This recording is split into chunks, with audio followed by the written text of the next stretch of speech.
जय हिंद जय महाराष्ट्र बेटा। एमसीसी इस यूट्यूब चैनल पे आप सभी का स्वागत। मेरा नाम है हर्षल भगत। तो आज हम कवर करेंगे चेंज इन एंथैल्पी।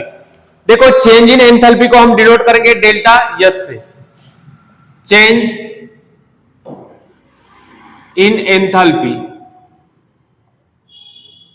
और चेंज इन एंथैल्पी को हम डिनोट करेंगे डेल्टा एस से। देखो रिएक्टेंट कन्वर्ट हो रहा है प्रोडक्ट में, reactant convert into product, reactant convert into product. तो इस रिएक्शन की बेटा हमें एंथैल्पी ऑफ रिएक्शन लिखना हो, change in enthalpy of reaction लिखना हो तो कैसे लिखेंगे? देखो enthalpy of product, enthalpy of product minus enthalpy of reactant, enthalpy of reactant. और कैसे लिख सकते हैं? देखो enthalpy of reaction is equal to sum of the enthalpy of product, sum of the enthalpy of product, यहां पे लिखेंगे coefficient, minus sum of the enthalpy of reactant, sum of the enthalpy of reactant, और यहां पे लिखेंगे हम coefficient को। देखो जब एंथैल्पी ऑफ रिएक्टेंट ज्यादा रहेगी, enthalpy of reactant as compare to enthalpy of product, enthalpy of reactant as compare to enthalpy of product से ज्यादा रहेगी, तो इस केस में इसे कहेंगे बेटा हम exothermic reaction, exothermic reaction, exothermic reaction. और एक्सोथर्मिक रिएक्शन में देखो जब एंथैल्पी ऑफ रिएक्टेंट ज्यादा रहेगी तो डेल्टा एच की वैल्यू बेटा चेंज इन एंथैल्पी की वैल्यू नेगेटिव रहेगी, और नेगेटिव का मतलब क्या हो गया? एनर्जी रिलीज होगी, एनर्जी रिलीज होगी, हीट का रिलीज होगा, ठीक है। और देखो जब एंथैल्पी ऑफ प्रोडक्ट ज्यादा रहेगी, enthalpy of product is greater than enthalpy of reactant, तब उस केस को हम कहेंगे बेटा endothermic reaction, endothermic reaction, endothermic reaction.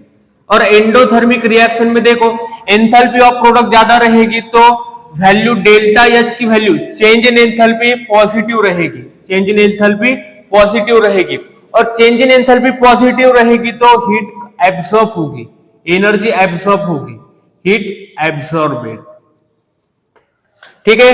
देखो रिएक्टेंट की वैल्यू ज्यादा रहेगी, एंथैल्पी ऑफ रिएक्टेंट ज्यादा रहेगी तो उसे कहेंगे हम एक्सोथर्मिक रिएक्शन। प्रोडक्ट की एंथैल्पी ऑफ प्रोडक्ट ज्यादा रहेगी तो उसे कहेंगे एंडोथर्मिक रिएक्शन। एक्सोथर्मिक रिएक्शन में एनर्जी रिलीज होगी, एंडोथर्मिक रिएक्शन में हीट का एब्जॉर्प्शन होगा, एनर्जी का एब्जॉर्प्शन होगा। देखो इसे हम ग्राफ से समझेंगे। देखो यहां पे रिएक्टेंट कन्वर्ट हो रहा है, reactant convert into product, reactant convert into product. तो इस केस में बेटा हम ग्राफ को निकालेंगे। देखो जब एनर्जी और फेज ऑफ रिएक्शन का ग्राफ निकालेंगे, फेज ऑफ रिएक्शन, एनर्जी और फेज ऑफ रिएक्शन का ग्राफ निकालेंगे। तो यहां पे लेंगे हम रिएक्टेंट को, रिएक्टेंट, और यहां पे लेंगे हम प्रोडक्ट को। देखो जब प्रोडक्ट की एनर्जी बेटा रिएक्टेंट से ज्यादा रहेगी, प्रोडक्ट की एनर्जी रिएक्टेंट से ज्यादा रहेगी तो इस केस को कहेंगे हम endothermic reaction, endothermic reaction, endothermic reaction. और एंडोथर्मिक रिएक्शन में हीट एब्सॉर्ब होगी, हीट एब्सॉर्बेड, ठीक है। और देखो सेकंड ग्राफ निकालेंगे हम यहां पे एनर्जी और phase of reaction, phase of reaction. यहां पे लेंगे हम रिएक्टेंट और यहां पे लेंगे हम प्रोडक्ट, ठीक है। जब प्रोडक्ट के यहां पे देखो रिएक्टेंट की एनर्जी ज्यादा है, रिएक्टेंट की एनर्जी जब प्रोडक्ट से ज्यादा रहेगी तो उस केस में हम कहेंगे एक्सोथर्मिक रिएक्शन, एक्सोथर्मिक रिएक्शन। और रिएक्शन में बेटा हीट रिलीज होगी, रिएक्शन में हीट रिलीज होगी, एनर्जी रिलीज होगी, ठीक है। देखो केमिकल रिएक्शन से समझेंगे हम इसे। Carbon react with H2O, then formation of carbon monoxide plus H2। ठीक है, तो यहाँ पे बेटा -30 किलो कैलोरी हीट लिखे हो तो डेल्टा एच क्या लिखेंगे, देखो डेल्टा एच लिखेंगे +30 किलो कैलोरी। मतलब यहाँ पे ये रिएक्शन कौन सी है, एंडोथर्मिक रिएक्शन। एंडोथर्मिक रिएक्शन में हीट का एब्जॉर्प्शन होगा, हीट एब्सॉर्बेड। ठीक है, देखो सेकंड एग्जांपल है हमारे पास, सेकंड रिएक्शन है NaOH plus HCl, then formation of NaCl plus H2O, और यहां पे लिखा है +30 किलो कैलोरी, और यहां पे प्लस लिखा हो तो डेल्टा एच की वैल्यू चेंज इन एंथैल्पी आएगी बेटा -30 किलो कैलोरी। मतलब एक्सोथर्मिक रिएक्शन, एक्सोथर्मिक रिएक्शन, और एक्सोथर्मिक रिएक्शन के केस में हीट रिलीज होगी, हीट यहां पे रिलीज होगी, हीट यहां पे रिलीज होगी। ठीक है,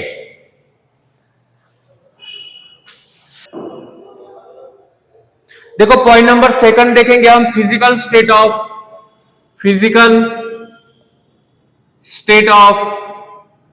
reactant and product, reactant and product, physical state of reactant and product. देखो यहां पे H2 प्लस 1/2 O2 कन्वर्ट हो रहा है H2O में, तो यहां पे बेटा एक गैसेस स्टेट में, O2 गैसेस स्टेट में और H2O गैसेस स्टेट में, और इसकी एंथैल्पी ऑफ रिएक्शन दे रखी है हमें -60 किलो जूल। और देखो स्टेट को चेंज करेंगे हम, H2 गैसेस लेंगे, यहाँ पे O2 लेंगे गैसेस स्टेट में, और यहाँ पे H2O लेंगे बेटा लिक्विड स्टेट में। तो इस रिएक्शन की एंथैल्पी ऑफ रिएक्शन आ गई देखो -70 किलो जूल। देखो जब गैसेस स्टेट में H2O फॉर्म हुआ तो कम हीट रिलीज हुई, और लिक्विड स्टेट में H2O फॉर्म होगा तो ज्यादा हीट रिलीज होगी। तो जब स्टेट चेंज होगी बेटा, यहाँ पे H1 H2 लिखेंगे तो चेंज इन एंथैल्पी इक्वल नहीं रहेगी, delta H1 is not equal to delta H2। देखो जब स्टेट चेंज होगी तो delta H1 is not equal to delta H2, change in enthalpy equal नहीं रहेगी। ठीक है, देखो point number third, allotropic form of reactant and product, देखो केमिकल रिएक्शन समझेंगे। यहां पे लिया हमने कार्बन डायमंड से, in the presence of oxygen then formation of CO2, और सेकंड लेंगे हम कार्बन लेंगे ग्राफाइट से, in the presence of oxygen then formation of CO2। देखो डायमंड के केस में और ग्राफाइट के केस में CO2 का फॉर्म हो रहा है बेटा, और इसकी चेंज इन एंथैल्पी लिखेंगे हम, change in enthalpy delta H1, change in enthalpy delta H2। आइलोटॉप्स किसे कहेंगे, सेम एलिमेंट, देखो कार्बन यहाँ पे सेम एलिमेंट से, ठीक है, बट डिफरेंट प्रॉपर्टी क्या होगी, डिफरेंट होगी। और जब एलोट्रॉप्स होंगे तो delta H1 is not equal to delta H2, दोनों की एंथैल्पी सेम नहीं रहेंगे। एक दूसरे के एलोट्रॉप्स होंगे तो दोनों की एंथैल्पी सेम नहीं रहेंगी, delta H1 is not equal to delta H2। देखो बेटा स्टैंडर्ड हीट ऑफ रिएक्शन लिखा हो, स्टैंडर्ड हीट ऑफ रिएक्शन लिखा हो तो प्रेशर रहेगा 1 atm, और टेम्परेचर रहेगा 298 केल्विन मींस 25 डिग्री सेल्सियस। ठीक है, और स्टैंडर्ड एंथैल्पी लिखा हो, स्टैंडर्ड एंथैल्पी, और स्टैंडर्ड एंथैल्पी लिखने बेटा हमें नेचुरली ऑकरिंग स्टेट की, नेचुरली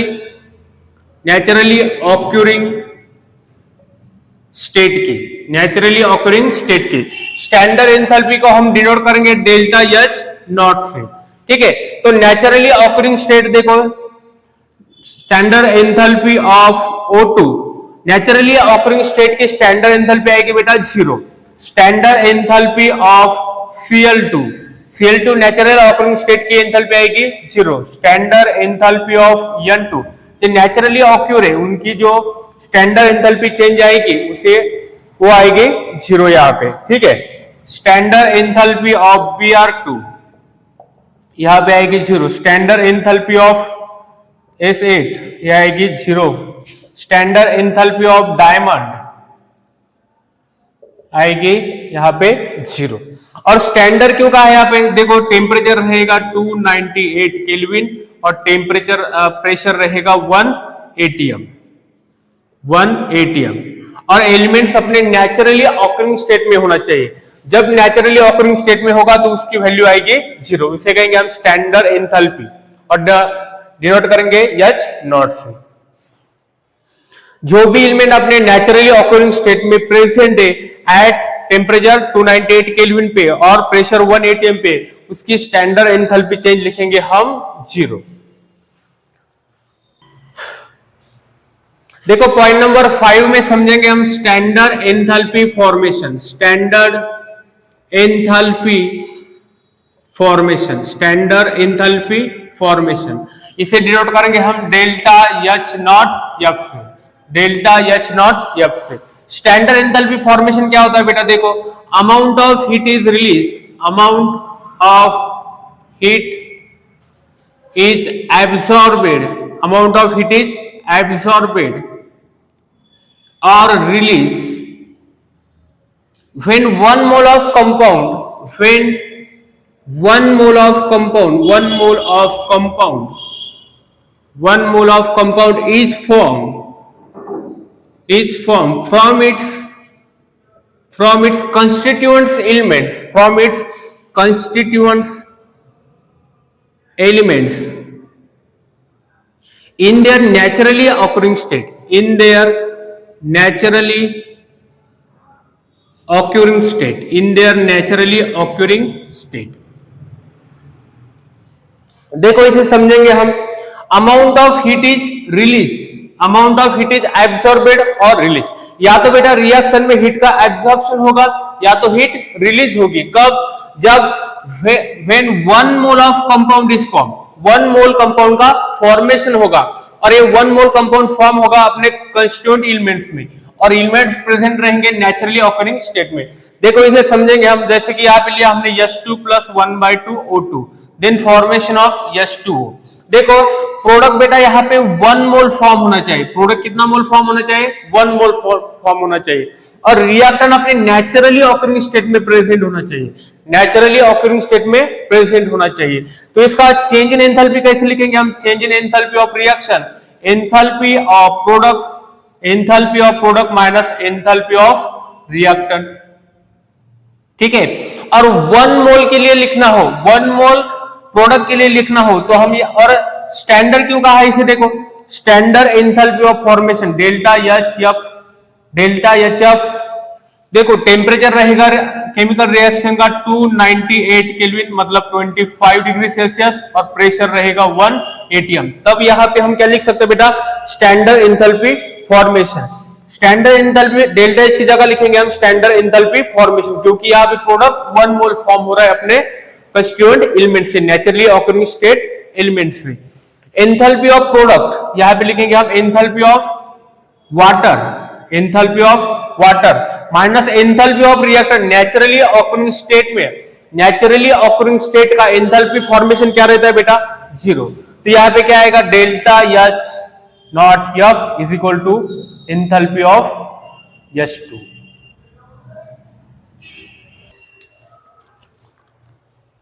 देखो सेकंड रिएक्शन लेंगे हम, carbon plus O2 then formation of CO2। तो इसका एंथैल्पी ऑफ रिएक्शन लिखना हो तो कैसे लिखेंगे, enthalpy of product, enthalpy of product minus enthalpy of reactant, enthalpy of reactant. और जब टेम्परेचर दे रखा हो 298 केल्विन, 298 केल्विन, प्रेशर दे रखा हो 1 एटीएम, तो यहां पे लिख सकते हैं बेटा हम एंथैल्पी, स्टैंडर्ड एंथैल्पी फॉर्मेशन, और प्रोडक्ट कितना मोल फॉर्म होना चाहिए यहाँ पे, 1 मोल अपने कंस्टिट्यूएंट एलिमेंट से, नेचुरली ऑकरिंग स्टेट एलिमेंट से। तब यहाँ पे हम क्या लिख सकते हैं, standard enthalpy formation, delta H की जगह क्या लिख सकते हैं, स्टैंडर्ड एंथैल्पी फॉर्मेशन। जब 1 मोल कंपाउंड फॉर्म हो चुका हो और रिएक्टेंट अपने नेचुरली ऑकरिंग स्टेट में हो, तो डेल्टा H की जगह लिख सकते हैं standard enthalpy formation, enthalpy of product, enthalpy of product minus enthalpy of reactant, naturally occurring state में जो एलिमेंट प्रेजेंट है उसका एंथैल्पी क्या आएगा बेटा, 0 आएगा। एंथैल्पी फॉर्मेशन क्या आएगा, 0 आएगा। तो delta H F is equal to enthalpy of product, मतलब enthalpy of CO2 is equal to standard enthalpy formation, standard enthalpy formation. S2 यहां पे रिएक्ट हो रहा है Cl2 से, तो फॉर्म हो जाएगा HCl 2HCl, ठीक है। तो इसलिए बेटा हम यहाँ पे देखो एंथैल्पी ऑफ रिएक्शन क्या लिख सकते हैं, enthalpy of product minus enthalpy of reactant, enthalpy of product minus enthalpy of reactant. और यहाँ पे स्टैंडर्ड एंथैल्पी फॉर्मेशन यहाँ पे हम नहीं लिख सकते, देखो क्योंकि कितने मोल फॉर्म हो चुके हैं, 2 मोल फॉर्म हो चुके। जब 1 मोल फॉर्म होगा तब बेटा डेल्टा एच की जगह हम स्टैंडर्ड एंथैल्पी फॉर्मेशन लिख सकते हैं। टेम्परेचर कितना होना चाहिए 298 केल्विन और प्रेशर होना चाहिए यहाँ पे 1 atm।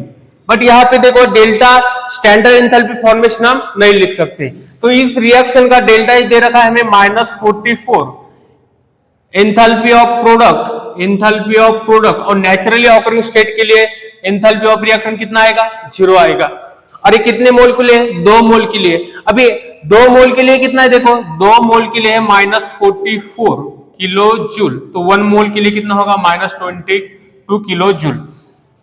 तो एंथैल्पी ऑफ फॉर्मेशन क्या आएगा बेटा, स्टैंडर्ड एंथैल्पी ऑफ फॉर्मेशन 1 मोल के लिए कितना आएगा -22 किलो जूल पर मोल। देखो जब 1 मोल कंपाउंड फॉर्म होगा और रिएक्टेंट अपने नेचुरली ऑकरिंग स्टेट में प्रेजेंट होगा, तब हम यहां पे लिख सकते हैं डेल्टा एच की जगह स्टैंडर्ड एंथैल्पी फॉर्मेशन, और टेम्परेचर होना चाहिए 298 केल्विन और प्रेशर होना चाहिए।